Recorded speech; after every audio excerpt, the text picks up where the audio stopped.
This is the OTB Television Network.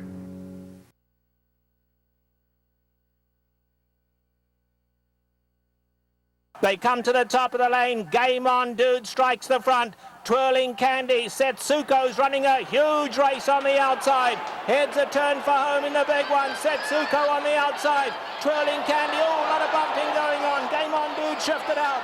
Game On Dude goes on. Setsuko. Quindici Man. Twirling Candy can find no more. And it's Setsuko in full flight. Game On Dude on the inside. Quindici Man flying late. Setsuko. Game On Dude. So close. Maybe Game On Dude, but it's so close. Setsuko's there. Quindici Man was third. And Soul Candy came from last to get fourth.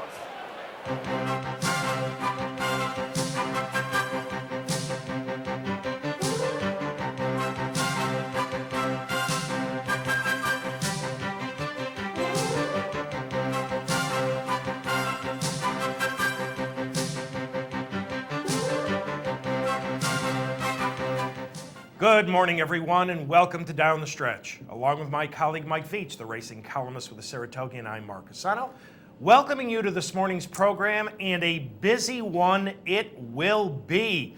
Plenty to discuss. The Kentucky Horse Racing Commission announced its findings and violations in the Life at 10 debacle, and we will discuss that. Our race recap will feature a historic and controversial running of the Santa Anita Handicap, my #1 Derby prospect in action in a mediocre Gulfstream allowance, and the return of Stay Thirsty in the Gotham. Your emails, including a look at an exciting young prospect, and then we will welcome in a pair of special guests. They will both be joining us from South Florida, but they are both local gentlemen. Mr. Jim Bond, who will send out Tisway for the first time since a rough trip in the Breeders' Cup Dirt Mile. He will go in today's extremely competitive Gulfstream Park Handicap. And then from the west coast of Florida, Mr. Chad Brown, whose free entry coming off 2 wins in a row will make his stakes and 2-turn debut in this afternoon's Tampa Bay Derby. So all of that and much, much more if you stay with us for this, our March 12th edition of the show. Partner, good morning. Good morning. How are you? Okay. Everything well? Well, to say the least, it was a very interesting week. From the weather to the track to the commission rooms That's right. to whatever it is, it was an interesting right. week. It certainly was, and we've got a lot to discuss. Let me give you the updates that we have, because this show is going to be so busy, I'll likely forget later on. We spoke to the stewards at both Gulfstream and Tampa Bay Downs, which didn't do us much good, to be honest. We also spoke to Graham Motion. Here's what we have. It does appear as though Uncle Mo will run in the Timely Rider, and he will scratch from the Tampa Bay Derby, although that's not official yet. Pluck, the winner of the Breeders' Cup Juvenile Turf, will run at Tampa Bay Downs. He will be scratched from the Palm Beach. And Madman Diaries, and this is interesting, because in this afternoon's Timely Rider, with Uncle Mo having drawn post 1 going a mile, we've got Madman Diaries drawn a couple of stalls outside of him. Wesley Ward has been saying for the last couple of days that he may very well scratch.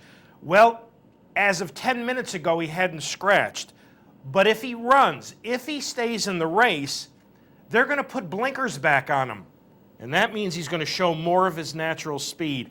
And I find that to be extremely fascinating as far as the Timely Rider. So if we get any more information, before we go off the air, but the only thing other than the fascination of watching the champ come back, I mean, without Madman Diaries in there, there's not much other speed.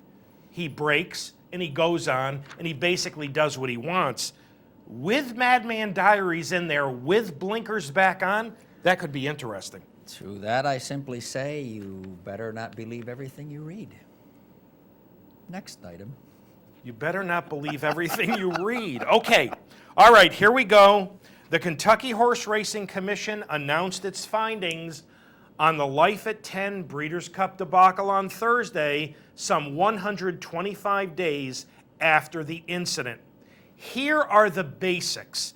The entire report can be read online.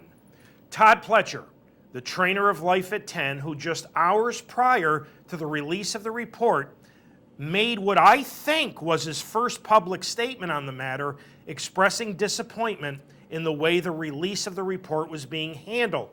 As it turned out, there were no violations for Pletcher. Jockey John Velasquez, who expressed concerns about the way Life at 10 was warming up prior to the Ladies Classic, but who never reported those concerns directly to the stewards or the on-site vets, has been found for 3 violations. His attorney, Maggie Moss, has called her client a scapegoat. Now, there's some potentially damning testimony here for Johnny. And listen, I'm only giving you my personal opinion. You know, I've always found Johnny to be very professional and very upfront. But in an interview with the Kentucky Horse Racing Commission, assistant trainer Mike McCarthy stated he went to Life at 10 after the race while Johnny was unsaddling. And according to McCarthy, Johnny told him, and I quote, I knew it, you know, I should have scratched her, end quote. When asked about this later by the commission, Velasquez replied, and again I'm quoting, we say that every time the horse runs so bad, end quote. But partner, on the surface, that statement that McCarthy made could be quite a damning statement. Well, yeah, I mean, you know, there's so much here, Mark, and I think, you know, directly to answer you, yes. No one involved in this denies that racing did not get a black eye. No one denies that. It did, okay? But it is a very, very complex game. There's a lot of shades to this whole thing. And why don't you continue on with what you wanted to say? Well, Chief Kentucky State Steward John VIETCH has been found for 5 violations. The stewards were informed about 5.5 minutes prior to the race from Amy Zimmerman, a producer for ESPN, about John Velasquez's concerns with the way Life at 10 had been warming up. Now, obviously, the stewards did not do anything with that, and John VIETCH, who, with full disclosure, we've told you this before, is Michael's cousin, he felt that it was John Velasquez's responsibility to take those concerns to the stewards. One of the other major problems that I found in this, and one of the overriding problems here is we don't know what the proper procedures were, or if in fact there were written, you know, what the proper procedures to follow. Because Life at 10, and this is illogical to me, Life at 10, the second choice in the Ladies Classic, a filly who had more than $1 million bet on her and never lifted a leg at any point in the race, was not tested after the race. That's illogical to me. It really is. It makes no sense. Well, on the surface of it, it makes no sense. I'm reminded somewhat of the world I used to work in teaching, where there are thousands and thousands of pages of regulations, and one can find just about anything one wants to find. Now, what does BC protocol say about testing? I can't tell you. BC protocol says you test the first 4. Okay. I'm not Right. I'm not Okay. deflecting Fine. anything here. Now, point number 2, okay? If she was in serious distress after the race, and if there was a lengthy wait with a seriously distressed filly to get tested, might you be concerned about her condition? Yeah, you certainly Did that could. happen? Yep. I wasn't don't there, know. and I Yep. don't know. But it reminds me of any number of situations I had with students that there was one view of something on the surface and then a whole nother thing that you found out when you thoroughly investigated. Both Johns will have their day to speak Yeah. about what they know. Yes. But I happen to agree with you that on the surface, why would you not do it? But she Well- was not even the favorite. But I don't know. What was her condition after the race? I don't know. If you were worried about it, you might say, I'm going up there and I'm going to wait in a line to get tested. Were they fully staffed there? But that's BC protocol. Well, I don't, you know. in reading the great majority of the report, now I can understand why it took 125 days. I agree with that. The report I was agree with thorough, but there was one thing I didn't see. Now, this doesn't mean it wasn't in the report, but I would have thought that if it had been in the report, it would have been more prominently displayed. What I didn't see was, have they now written out a procedure if this same situation or a similar situation should occur down the road? I didn't see that anywhere. And folks, this isn't an arguable point. Life at 10 should not have run. I agree with that. Why did this happen? I agree with Why did it slip through the cracks, and what are they going to do about it the next time? I didn't see that in the report. So that's something that they need to handle. But for John Velasquez and for John VIETCH, they will go before a hearing officer to see if either will be fined, sanctioned. So this remains ongoing. But it was, and you might enjoy going online and certainly reading this, or at least reading parts of it, but it was pretty thorough. It's a terribly complicated game. What can you say? I mean, I don't have an answer. Surely I don't have an answer. But the game and probably most every endeavor as a major sport is full of these kind of dichotomies, that there's more than one way to look at it. Yeah. I mean, you raised a point last week on the show. Billy Mott fully disclosed after the race that he really didn't expect to. Do you get fined for that? No. How much money was bet on to honor and serve? Yeah, a lot. Yeah. How big a difference is there? Yeah. If John Velasquez a moment before says, I don't want to ride this horse, it's Breeders' Cup night. How long do you wait? Do you unload 8 other Breeders' Cup horses who paid a fortune to get to the gate? He could have done that. He couldn't have said, "Don't scratch her, I'm getting off her." Yeah. This is a tough thing. I know. There's no question. It's a really tough thing. I understand. All right. I have said for years on this show that our friend and colleague Bill Heller has written almost as many books as I've read. Well, I guess it's time for me to read another book, because Bill has come out with his 22nd book. It is titled Above It All, The Turbulent Life of Jose Santos. It talks about the very beginnings when Jose was brought up in poverty, dealing with an abusive father, Jose's addiction to cocaine, coming to the United States, not being able to speak a word of English. He rose to the upper echelon of horse racing. Now, to order this book, you can go online to josesantosbook.com. I think this is going to be a very, very good read. And right now, this is the only way you can order the book. Online at josesantosbook.com for the turbulent life of Jose Santos. And congratulations to Bill on his 22nd book. All right, let's go to the races, and we'll begin with the 74th renewal of the Santa Anita Handicap. I said this last week, not a single horse in this field had ever won any mile-and-a-quarter race in North America, let alone a Grade 1. The 1-2 favorite, number 5, Twirling Candy, an impressive winner of the Struben last, but making his 10-furlong debut. The 9-2 second choice, and I think this will give you some kind of an idea, about the overall depth of this field, was number 8, First Dude. Still eligible for a non-winners of a race other than. Now, First Dude was part of the early pace, along with number 10, Aggie Engineer, and the eventual winner, number 11, Game On Dude.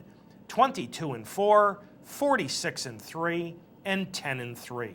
Also racing really closer to the pace than I expected was number 6, Setsuko, in the Striped Silks, while the favorite would suffer a pretty rough in-behind trip. The big cap would eventually come down to Game On Dude, Setsuko, and the Stewards. And in the end, Game On Dude would outgame Setsuko by a long nose, then withstand a 12-minute inquiry to win the Santa Anita Handicap, making last-minute replacement jockey Chantel Sutherland the first female rider in the 74-year history of the Big Cap to win the historic event. Partner, it was historic and it was controversial. Well, I guess, you know, it's only a matter of time until this race is shortened to 9 furlongs because Yeah. after all, I mean, what are we going to do with the handicap division from coast to coast? I'm not picking on California. Many of you who love racing have watched this stretch run any number of times and certainly have your own opinions. I don't know what is right or wrong, but quite frankly, the only thing coming out of this race that matters to me is the revelation by trainer Dick Mandella that during the inquiry process, a Hall of Fame trainer named Bob Baffert was making phone calls to jockeys and stewards. To this, I can only say you have to be kidding. That just added wonderful touch to this race, which was in such dire straits coming down the stretch. The winner, if you can call him that, was a lower level 3-year-old last year who tried the Belmont and didn't return to the races until a few weeks ago. But I thought a roughly run contest in a race with a great history of tradition, you know, I'll never get there to see it. I admire the race.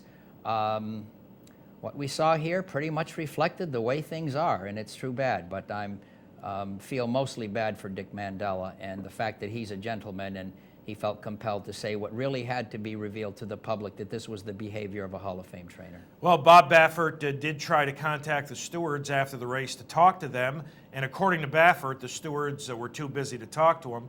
And there's Game On Dude inside, there's Setsuko outside, who at that point had put maybe a half a head in front, and Game On Dude, who I thought ran well in last year's Belmont. I mean, he couldn't get a mile and a half, but I thought he ran quite well in last year's Belmont. Wins and upsets the Santa Anita handicap. Quindici Man at 69-1 rallied late, finishing a non-threatening third.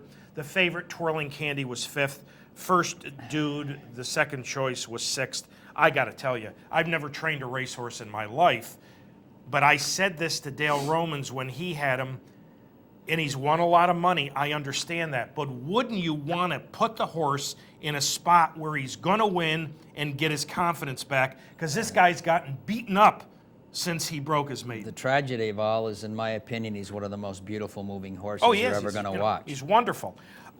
Congratulations to Chantal Sutherland. Just a couple of years after Helen Pitts became the first female trainer to ever win the Big Cap. Chantal, a last-minute replacement. You know who was named on this horse? No. Johnny Velasquez. Ooh. Johnny was named, but said, Angel said, we can't come. We've got mounts at Gulfstream. Chantal picks up the mount, and she makes history. Game On Dude has been invited to the Dubai World Cup, which will be his first start on synthetic. Okay. One more look. You know, as they came into the stretch, Game On Dude was on the inside. Twirling Candy, the odds-on favorite, was in the middle, and Setsuko was on the outside. Let's take a look at the head-on of the stretch run of the Big Cap. Now, I've watched this, 25 times. I think this was an exceptionally difficult call, and the stewards felt the same way because the stewards voted 2-1. They felt that Twirling Candy had as much to do with the problems as Game On Dude did. The only thing that, and again, I've never been in a steward stand, but Chantal Sutherland was hitting this horse pretty consistently left-handed. Left-handed, yeah. And it sure looked to me like he came out. Let's see it again. Take a look where her stick is. 1, 2, 3. I mean, I realized that Twirling Candy, and first of all, Twirling Candy was done at that point. But you know what? He finished fifth, and he would have finished better. He would have finished fourth had there not been that bumping. So it did cost him a placing, and it did cost money to the owners. But I never heard the stewards address the left-handed stick by Chantal Sutherland. What's the history of Game On Dude under the left hand? What was Chantal told before the race? Yeah, I don't know. See? Yep. So, congratulations. This is a pretty nice colt. I liked his prep for the Big Cap, and he ran very, very well. As I mentioned, he has been invited to the Dubai World Cup, and another horse going overseas to Dubai is Gio Ponte. The 3-time Eclipse Award winner will make his delayed 2011 debut in the World Cup on March 26th. I say delayed debut because he missed his prep in the Canadian turf, and the now 6-year-old will make his first start since his second to Goldacova in last year's Breeders' Cup Mile. Partner, we know at least he handled the synthetic at Santa Anita when they had it, because he was a bang-up second to Zenyatta. But he's lost a couple of steps. In fact, he's lost many steps, and he missed his prep. So this is not going to be easy for him in the World Cup. All right, back to the races, and my number one Kentucky Derby prospect in action in a pretty mediocre Gulfstream allowance. Dialed in is number 4 in here. He is the 1-5 favorite, making his 2-turn debut. Now, Nick Zito has been behind the 8 ball with him all winter long schedule-wise. He needed a race at a route as a bridge to the April 3rd Florida Derby. Now, folks, just before we signed off last week, I told you that I expected Dialed In's performance in this race to be somewhere between ugly and workmanlike. Partner, I think I nailed that pretty well, as he would finish second to his older stablemate Equestrio number 3, who despite veering out in the lane would prevail by a half length over his much more heralded stablemate. So agree or disagree, this was somewhere between ugly and workmanlike. Well, I get the education part. I get the necessary 2 turns. I get the jockey strategy, and I get the teaching, and I get the fact that he met older. I don't get a good feeling about this performance. You're supposed to beat this bunch. And the way I look at the race, when they're coming down the lane, if the winner doesn't bolt, Dialed In gets beat by this guy 3 lengths. So that's the way I'm looking at the race. I don't doubt his talent. I would imagine that if he's the goods, he'll be a bear the next time he runs, but not pretty. Well, as I say, I just don't get the good feeling. I don't leave here saying, boy, that was a really useful prep, and I was looking for that, and it happened. They're 3 lengths apart right now. It's very interesting. And Nick is a master. That's not about that. Well, this is the only thing that gives me some. No, it's a good horse. Optimism is the fact that I expected this, and in talking over the years to Nick Zito, talking to him about young horses and bringing them along, and in this case, bringing this one along, hopefully, for the first Saturday in May. One of Nick's worries has always been that they peak too early. Now, that may sound bizarre in this case, because this is only his 3rd career start. How worried can you possibly be? In this field, I don't understand it. I don't. He's a master at it. I just think he's supposed to win this race on a bad day, okay? And he didn't, and what will we know? I mean, we saw Albert the Great run awful before the Travers and almost pull it off. So Nick is an outstanding, wonderful horseman. I just didn't get a good feeling watching it. And, well, Nick is about our age, and we were all growing up. You almost never heard the word peak. The good horses peaked about 8 races in a row before they de-peaked. As I say, in talking with him, that's always been a concern. I understand it. And you make a very valid point. Had Equestrio not veered out, I say he would have beaten this horse by 2 lengths. But here are some other thoughts. Dialed In hadn't raced in exactly, to the day, 5 weeks. He had only had 2 works during that period, and those works were 14 days apart. So the combination of not knowing for certain where he was going with this colt and not wanting him to peak too early, that's a bizarre workout pattern.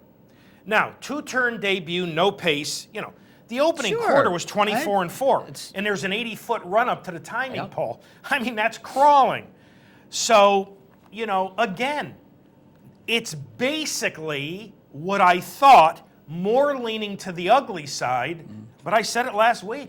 It ain't going to be anything pretty. It's going to be between ugly and workmanlike. So, and the one good thing for Dialed In and Zito is they barely got this race in before the downpour. So he will go next, if everything goes according to plan, in the Florida Derby, which is obviously against much, much, much tougher horses, but there will be a much quicker pace, and now we'll get a more, certainly. now we'll see if he moves forward from this. Last Saturday here in New York, the Gotham, and it marked the return of Stay Thirsty, number 5, making his first start since a 5th in the Breeders' Cup Juvenile. He was the 90 cent to the dollar favorite. His main rival figured to be number 4, Toby's Corner, the 8-5 second choice. Now, you saw it a moment ago, despite breaking a bit awkwardly, it appeared he threw his head at the break. Stay Thirsty would just dominate in here, drawing off, despite racing a bit greenly, by 3 1/4 over long shot Norman S. Bjornsson, who really ran well at 47-1. Toby's Corner, a very disappointing third to me. I expected him to move forward from his last race. Now he needed to because Stay Thirsty is better than the horses he had faced in the past. But when he won the Whirl Away at 4.5-1, I thought this was a horse on the come.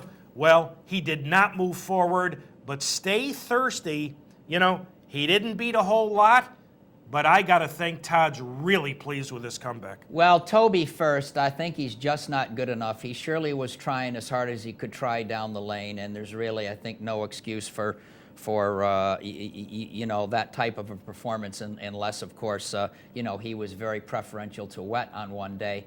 But as for the winner, he validates his Saratoga form last year. He does get off to a bad start, but he's been away since the Breeders' Cup Juvenile. This is an excellent return to racing. He's a $500,000 son of the mighty first crop sire Bernardini. Here he comes down the lane. It's an outstanding family. He's a half-brother to Andromeda's Hero, who placed in the Belmont Stakes. This is a family of equal change who placed to Ruffian in the Coaching Club Oaks. And as we cross the line, I'll leave you with this thought. The stablemate's Uncle Mo, his pedigree is leagues better than Uncle Mo's when it comes to the Derby. And we'll see what Uncle Mo does this afternoon in this very challenging test that he's returning to the races in. So despite trying to lug in, and Ramon kept the stick in his left hand, Stay Thirsty 144.78 off a 113.47 3/4, meaning the last 2.5 furlongs in 31-1. Stay Thirsty will now likely head back to South Florida for the Florida Derby. The second and third finishers may go to the Illinois Derby. But quite an afternoon for Todd Pletcher.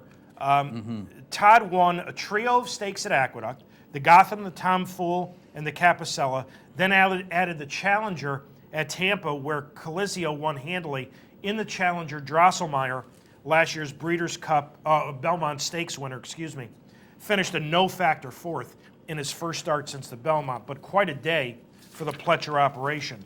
More news on 3-year-olds. The Factor, one of the fastest 3-year-olds in this crop, at least up to 7/8, will make his next start next Saturday's Rebel at Oaklawn. That mile in the 16th event will mark the 2-turn debut for the Bob Baffert trainee, who most recently captured the 7-furlong San Vicente, despite having missed some training going into the race. And Rogue Romance, a more than respectable third in the Risen Star in his 3-year-old debut in last, will miss his next scheduled start in the Louisiana Derby.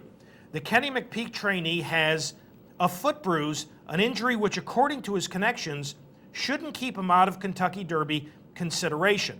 The most likely spots for his next start would be the Arkansas Derby or the Bluegrass.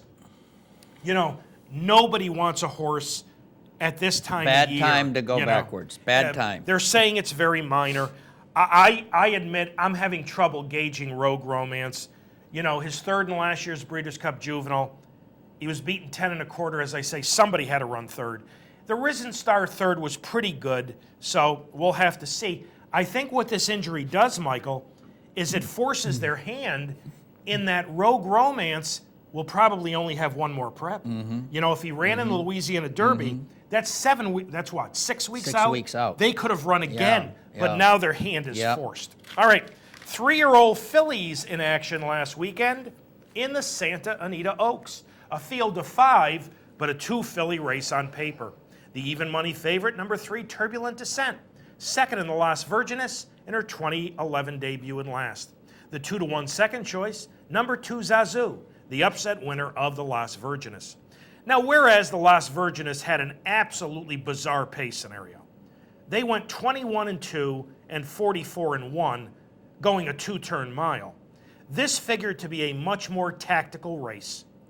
Turbulent Descent is simply more tractable and tactical than Zazu, and in the end that was the difference, as she would hold on by a neck to win the second Grade 1 of her career.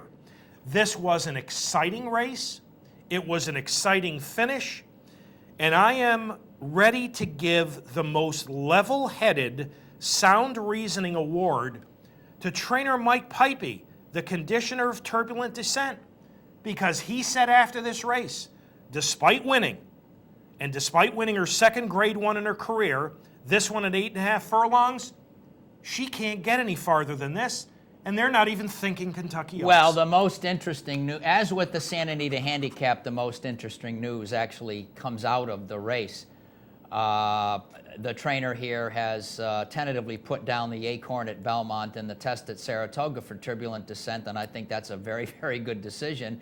And the filly that finishes second here, Zazu, she looks more like the Oaks, Alabama type, and I think she'll probably continue with that path. We talked about the weight last week. She picked up 5 pounds to be level. She handled it very, very well. It's a nice closing, but as Mark pointed out, clearly the tactics of this race were much different than the Las Virgenes. But 2 really fine fillies. I don't know that I don't know that you know that we're loaded. I mean, they're 2 very, very good ones. But I'm looking forward to seeing Turbulent Descent come to New York this year for those races, and don't be surprised if there's a few other statements like that by major trainers down the road. I think she'll probably go to the Beaumont first at Keeneland, which is 7/8 of a mile, which is a good bridge to the Acorn. Yeah. But you know, in an era where owners and trainers highly overrate many of their horses and try to do things with them that they really aren't capable of. Here's Mike Pipey taking a dual Grade 1 winner and saying, she's just not going to go farther than 8.5 furlongs. Let's win those Not 7/8. this year. You know, Yep. let's win Yep. those races, and I commend him. Blind Luck, who was 3rd in last year's Santa Anita Oaks en route to a championship, will bypass today's Santa Margarita to race instead in next Saturday's Azeri at Oaklawn. The Azeri is a prep for the April 15th Apple Blossom, and I've got, you know, we didn't talk to Jerry Hollendorf, or a trainer, but I've got to think the speed-favoring nature of the Santa Anita Strip had to have something to do with Hollendorfer's I would think decision. so, yes. All right, let's get to some emails. We begin with Peter. Peter said, I was wondering if Mark is going to make a future play on Dancing in Her Dreams in the Kentucky Oaks. Like Mark, I believe she disliked Gulfstream and will move forward in her next start.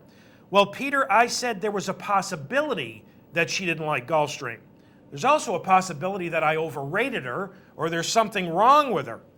Peter, I would say, now they opened the pool for the Kentucky Oaks yesterday. There's only 6,700 in the pool overnight.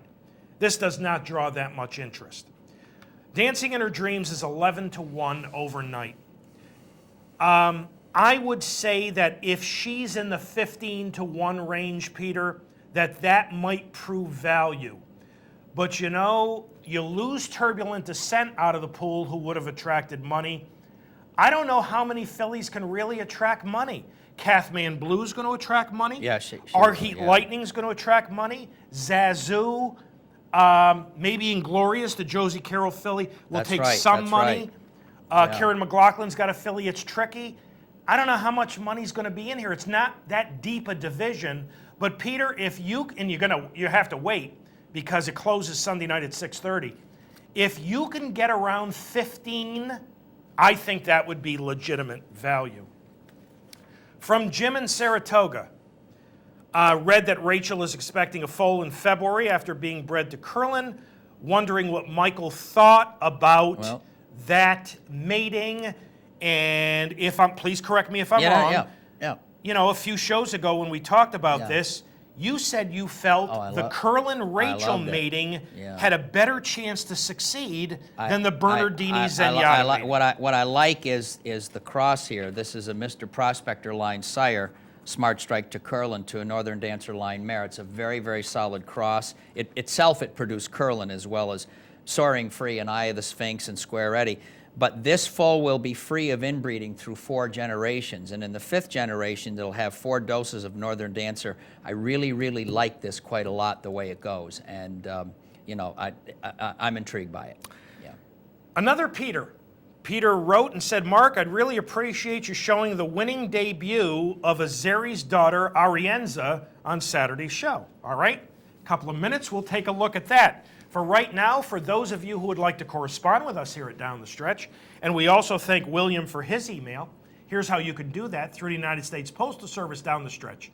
Mark and Mike, Capital District OTB 510 Smith, Schenectady 12305, or electronically at viewermail@capitalotb.com. Okay, Peter, you asked? Here it is. Why show a maiden race? Take a look at number 6, Arienza, in the purple silks. This is a debut for trainer Danny Pites, and we haven't talked to Danny since he had Steppenwolfer a few years ago. Right. This is a daughter of Giants Causeway out of the great Azeri, the 2002 Horse of the Year.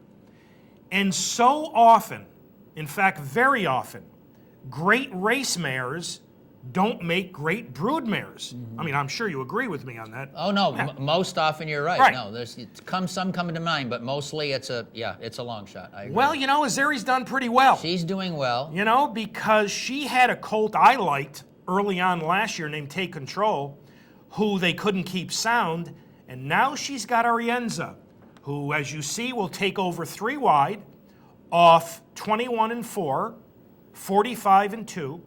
Going to move to the lead and under a steady hand ride, win off by 2.5 in 110.42. The fastest 6 furlongs on this card. So she's a half sister to Take Control, who I like very much when he broke his maiden 2 turns. She cost $800,000 for Robert and Lawana Lowe, who had Capote Bell win the 1996 test. Could this one make it?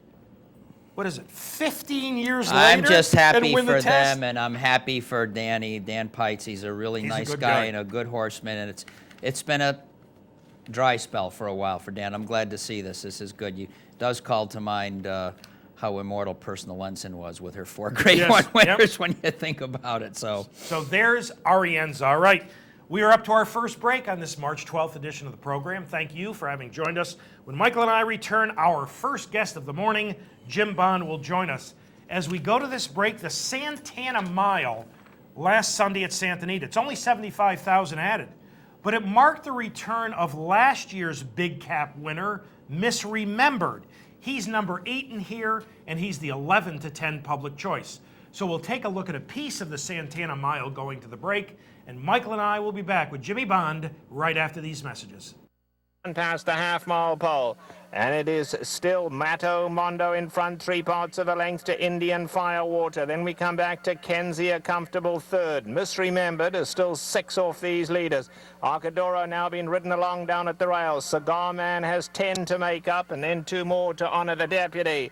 They are coming to the top of the lane. Matto Mondo taken on by Indian Firewater. Now here's Kenzie with a gold cap and Misremembered coming smartly. Kenzie and Misremembered, they're both going well. Misremembered's going exceptionally well on the grandstand side. Ryder just shakes the reins at Misremembered. Kenzie's trying to run a big one. Under the deputies finishing gamely. But Misremembered in front with a 16th to go, and they would need to sprout wings to get Misremembered. What a stylish performance. Comes home just like an exercise work here. Misremembered in a canter. Kenzie was 2nd. Honor the deputy 3rd, and Indian Firewater finished 4th.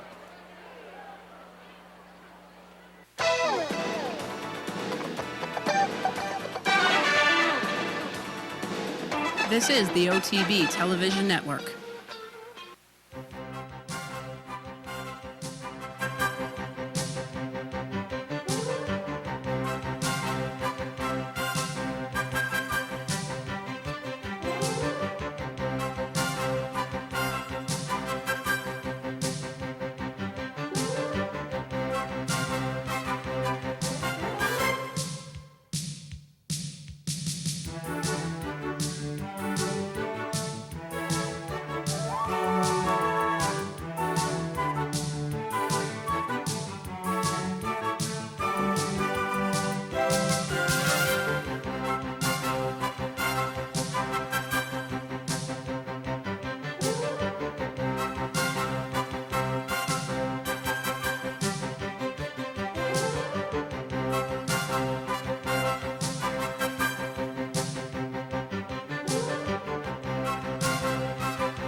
Welcome back to Down the Stretch, everyone. Mike VIETCH to my left, I'm Mark CUSANO, and the Santana Mile goes to Misremembered for Bob Baffert and Martin Garcia by an impressive 3 lengths over Kensei. 133.50 was only a tenth of a second off the track record. Now, I know they're setting track records every week, but you know, that was an awfully good-looking comeback. Next up, possibly the Oak Lawn Handicap. All right. To introduce our first guest of the morning, here's Michael. Our first guest this morning has been with us on numerous occasions. He's a lot of fun to talk to. He's won a Travers, he's won a Whitney, he's won a Suburban, but he wants to win the Gulfstream Park Handicap this afternoon as he brings back Tisway to action. So, Jim Bond, if you're there, welcome back to Down the Stretch with Mark and Mike. Good morning, Mark and Mike. How are you this morning? Morning, Very, Jimmy. How are very you? well. And Jim, before I kick off, just a brief note. I know that you and Mr. Clifton have some friends in Japan, and I know that, like the rest of us, you're torn up about the horror that we watched here over the last 24 hours. Oh. Yeah, they're just so sad. I'll tell you, they treated us so royally when we went over there last year and the year before, and it's just very sad when you think about the state of affairs. Well, when we get to Tisway, and let's get to work, Jim, we're talking about a horse who for 3 years has been right on the cusp of the form that he finally showed you late last year. You've dealt with feet, you've dealt with various incidents of poor luck, and we're going to watch his last start now, the Breeders' Cup Dirt Mile, and we'll start with a couple questions off this. He's number 2 here as we leave the gate. He worked so beautifully for this, and Jim, we've got to be candid here. He couldn't have been better going in, but I know that you had some disappointment about this. Oh, I was very, very disappointed. I mean, Rajiv is a great rider, but unfortunately, I don't think he showed his best judgment that day.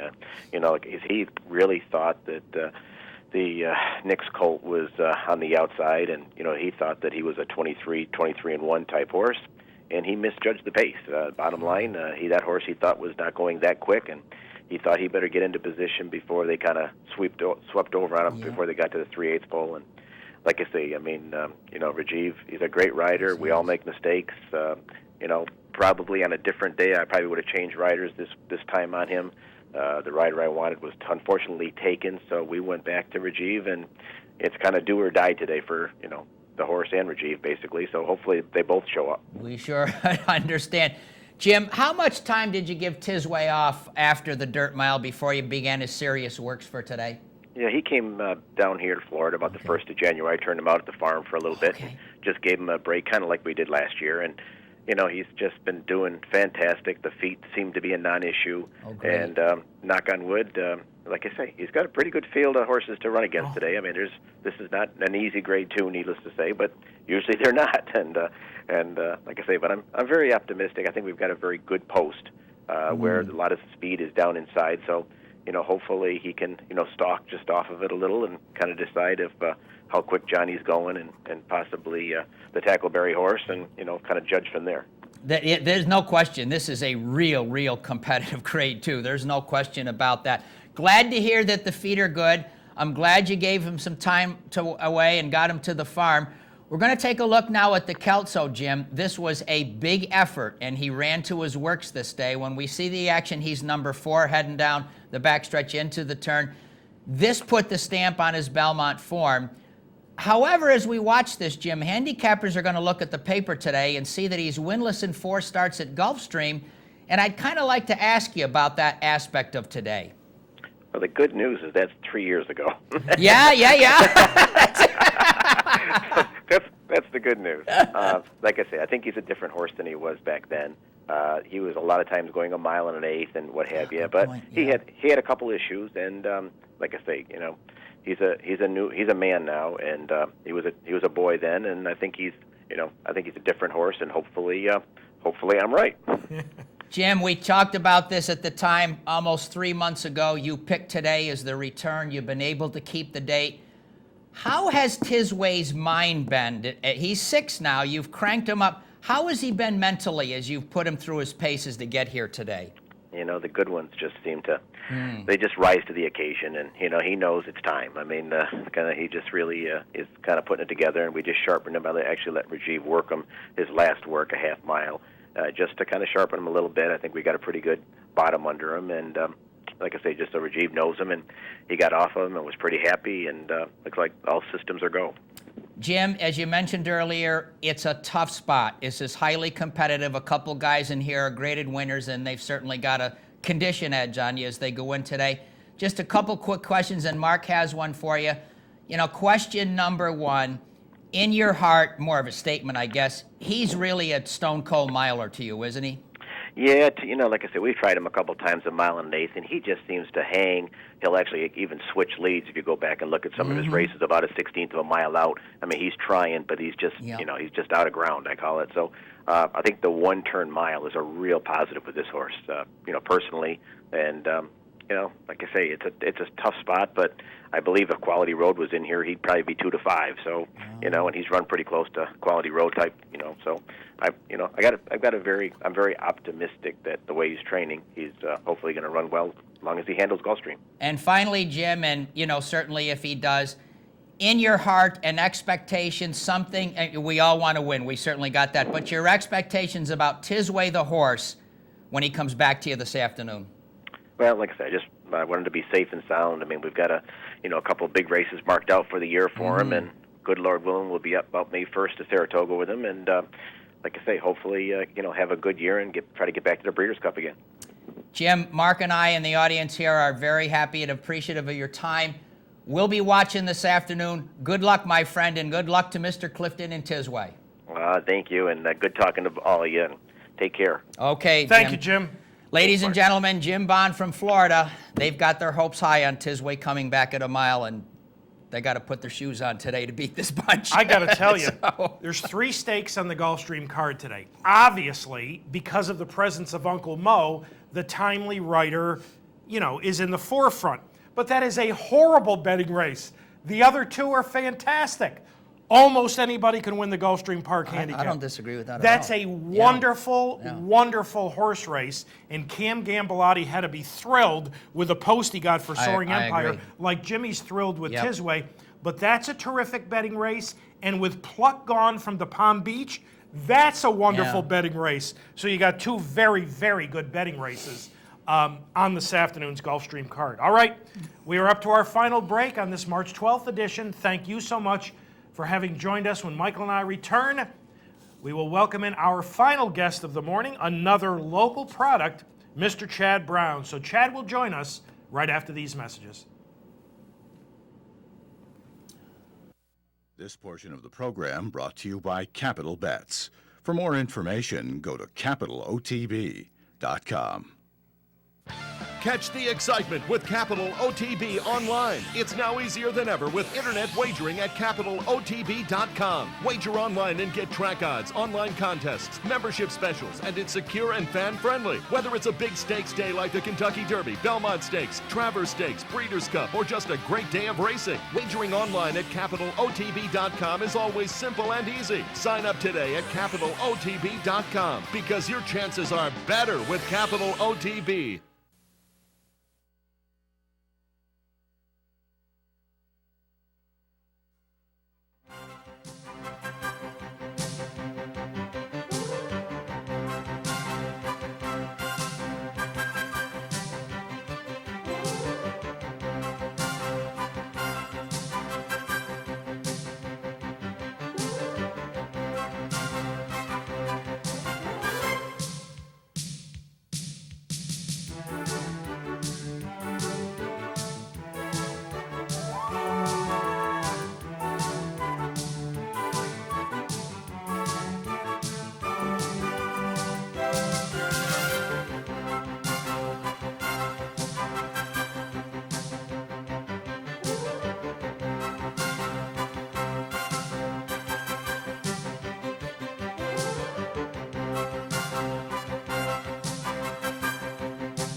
Welcome back to Down the Stretch, everyone. Mike Veitch to my left, I'm Mark CUSANO. Our thanks to Jim Bond for having joined us. And we do have an additional scratch for you at Gulfstream. And this is an important one from the timely writer. Wesley Ward has scratched Madman Diaries. Not that he was going to win in there, but he was going to be the one with blinkers back on to apply pressure from the outside to Uncle Mo. Now it may be a simple stroll in the park. Final guest this morning is enjoying a fine Gulfstream meeting, but of course, we've come to expect successful meets from him. He's taking his 3-year-old free entry, a winner of 2 in a row, to the Tampa Bay Derby later this afternoon. Ladies and gentlemen, we welcome back Mr. Chad Brown. Chad, Mark, and Mike welcoming you back to Down the Stretch. Hey, thanks for having me. Hey there, Chad. Chad, it's been a good winter for you, hasn't it? Yeah, Florida and New York. Both divisions are doing real well. I couldn't be happier. That's wonderful. Chad, in a moment, our audience is going to watch free entry break his maiden on January 23rd at Gulfstream. Folks, he is number 11 in here. Chad, this was his first start since debuting against none other than Uncle Mo last summer at Saratoga. Why was he away for the 5 months? Well, after I received the horse, his first start wasn't for me. Then he was transferred to me. He had buck shins, and they were pretty severe. He was pretty painful on them. So we just gave him plenty of time and cooled him out, and we pin-fired him. And we just took our time bringing him back. And he trained beautifully up to his first start for me. We were pretty high on him before we put him in the gate that day. Tell us about him. What's he like? He's a pretty laid-back horse. He's a workman-like horse that he does what he has to do. He has to be ridden along a little bit. In his second start for me, you can see once he made the lead, Alan kind of had to stay busy on him, he told me, because he loses interest a little bit, I think, when he makes the lead. So we're still learning about him. He definitely has a lot of talent. Well, we're going to watch his 2-turn debut in a moment. Here he comes, and despite being fanned out a bit wide on the turn, here he is rolling. And in a moment, our audience is going to take a look at the gallop out. Can you describe him to us from a physical standpoint? Yeah, he's a really muscular, solid horse. He's not short where you'd think he'd only be a crack sprinter, but he's a pretty muscle-bound horse. So I'm not sure if he'll go 2 turns yet. My gut is that he will, but he'd have to show me first. If not, he could be a good 7/8 to a 1-turn mile type horse, but we'll find out. Well, you stretched him out to a mile just 3 weeks after that maiden win in an entry-level allowance. And folks, he is number 4 in here. Now, you mentioned a little bit earlier, this is the type of colt you got to stay busy on. He may lose focus a bit when he gets in front. Chad, talk about this effort. Yeah, I was just real happy with how he showed his versatility, that on the stretch out he can lay close, and when you sprint him he can come from behind. So that's normally a good sign for a young horse when they show you that. I was real happy. The race unfolded just like we had mapped out in the paddock. So here we are, 2 for 2, and we'll try to make it 3. Yeah, the track was a little dead this day. The opening quarter was a slow 24-4. Rick Dutro's colt Rocking Out is on the lead, but despite going 24-4, and I believe the half was 48, somewhere 48 and change, your colt relaxed very, very nicely. Yeah, that's the thing about him. He's a real laid-back horse, and you do have to ride him a little bit in spots, but the trade-off is he's a kind horse. He's not a puller. He'll do whatever you want him to do. So I would probably take that any day of the week. Chad, Tampa Bay Downs, we know it can be a quirky surface at times. Normally, the rail, even on big race days, is dead. You watch horses race out in the middle of the racetrack. So making his 2-turn debut later this afternoon, you've already said, he's got to prove it to you going 2 turns. But kind of lay out the race for us. You're nicely drawn. Where do you expect him to be as the race unfolds? I would say he would lay close, stretching out a little bit further. Now, I'd like to see him in the top 3. comfortably in the bridle. And I'm going to leave that up to Alan, though. It's a little bit of a funny surface for a horse that has never been on it before, as you know. But I wanted a mile and a 16th race, and I wanted to scout out what I thought would be the easiest competition for it. And I thought this race of the 3 or 4 Derby preps they have within the next 2 weeks was the easiest one. So that's why I chose it. All right. You also run the European import Zagora for the first time in today's Hillsborough at Tampa. Here she is in her United States debut. For our audience, she is last at the top of the screen in last fall's Queen Elizabeth at Keeneland. Chad, talk about this filly, if you would. We really love Zagora. This filly's trained really, really well since we brought her down to Florida. We gave her a little time after that race and let her adapt to being over in the States. And I thought she's not a big filly. She's quite small, actually. And she's put a lot of weight on, and I really love the way she's trained. She's a very sound horse. I think the race, I saddled her that day at Keeneland for the previous trainer, and she did have a very long trip. Not to make an excuse for that filly, but, I mean, she had a very long trip from France. She had to be in 10 hours in France to their airport, and then she was in quarantine in New York for 3 days, and then she came to Belmont for 1 day, trained. Then she flew to Keeneland. I mean, she really missed a lot of training up to that race, so wow. I'm expecting her to move forward today. Wow. The one thing is, Chad, the QE2 had a pretty legitimate pace, and she closed late to get second from far back. I glanced at the Hillsborough today. It doesn't look like there's much early pace in there. Chad, is she the type of filly, and we don't often see this from a lot of European imports, can she be more tactical this afternoon? I do believe she can. The pace does worry me. I saw the same thing you did. But I watched some of her races in Europe, and she has laid close before in her other races. And to me, in the mornings, the way she trains, she's definitely not a speed horse, but I think she could adapt to a slow pace if she had to. That's my gut. Okay. Before we let you go, we got to get a couple of updates from you. First, on last year's champion, 2-year-old filly, Awesome Feather. What's going on with her? She's on the track. She's been jogging at Palmettos every day. And so far, so good. We're going to take our time with her. We really didn't set any timetables for anything we want to accomplish with her. So if all goes well, she'll probably start galloping around the end of the month. So we're just going to take it week to week with her. And you've got another 3-year-old male. That would be Tis Blessed, who won the display very impressively last fall at Woodbine, but he's been off schedule. What's going on with Tis Blessed? Yeah, we ended up stopping on him. I sent him to the farm, and that horse, he just didn't winter real well down in Florida. He didn't look quite right to me behind, and so I had him checked out by Dr. Bramlage in Kentucky, and it's minor stuff, no surgeries or anything like that. He just thinks he needs a little bit of time, and I'd rather get him right. He just wasn't giving me a great feel down here. Chad, I was actually quite critical of the panel who put him in Pool 1 of the Derby Futures, and, let me find out from you. He was so far off schedule, I didn't understand why they would put him in there.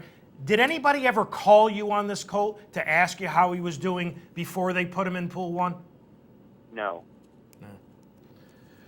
Okay, that's what I thought. All right, Chad, thank you as always for your time. We appreciate it. Good luck this afternoon with Free Entry and Zagora.